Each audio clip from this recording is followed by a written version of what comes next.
Bukan kebetulan cerita Zulkarnain selepas cerita hentian ketiga Nabi Musa dan Nabi Khadir. Cerita hentian ketiga adalah cerita tentang dinding yang nak jatuh, diperbetulkan oleh Nabi Khadir, dan Nabi Musa alaihi salam tertanya-tanyalah kenapa nak baiki dinding tanpa mengambil upah. Dan Nabi Khadir perjelaskan ada sesuatu yang sangat berharga sebenarnya di sebalik dinding ini. Hidup kita ni tuan-tuan, kita selalu membuat judgement kepada yang kita nampak di depan kita. Kita tak nampak apa di belakang. Dalam hentian ketiga Zulkarnain, Allah menyebut wajada min dunihima. Ada sesuatu di belakang. Ada sesuatu di belakang kedua-dua gunung itu yang sangat berharga. Kita judge book by its cover. Kita selalu menilai apa yang terjadi dalam hidup ini dengan keterbatasan pengetahuan kita.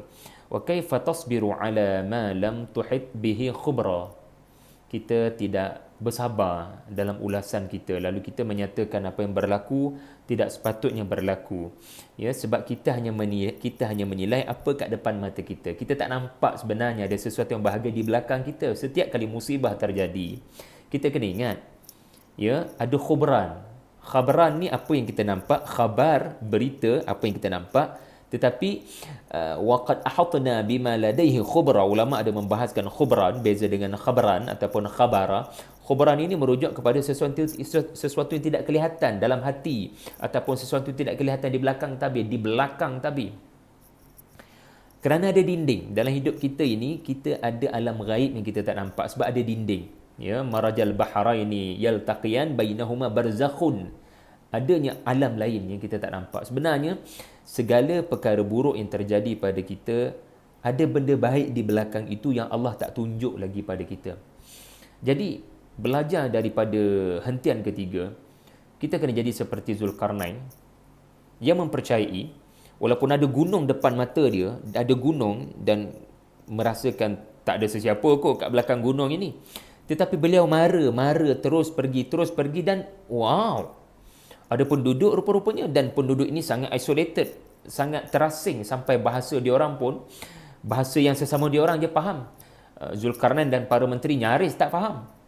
Mereka tidak berkomunikasi ataupun putus interaksi dengan dunia luar, barangkali, wallahu alam. Tetapi Zulkarnain melihat mereka, walaupun mereka ketakutan kerana Ya'juj dan Ma'juj will make them as their next destination, tetapi dia melihat mereka berpotensi, dan akhirnya anda pun tahu kesudahan cerita ini adalah penduduk inilah yang membina tembok untuk menyekat ataupun kuarantinkan Ya'juj dan Ma'juj. Mereka ada jasa mereka. So jangan disangka sesuatu itu hanya pada zahir, ada batinnya, ada potensi di dalam. Kadang kekurangan yang ada, yang kus ataupun yakbit, Allah sekat sesuatu, di sebaliknya ada yazid, ada kelebihan.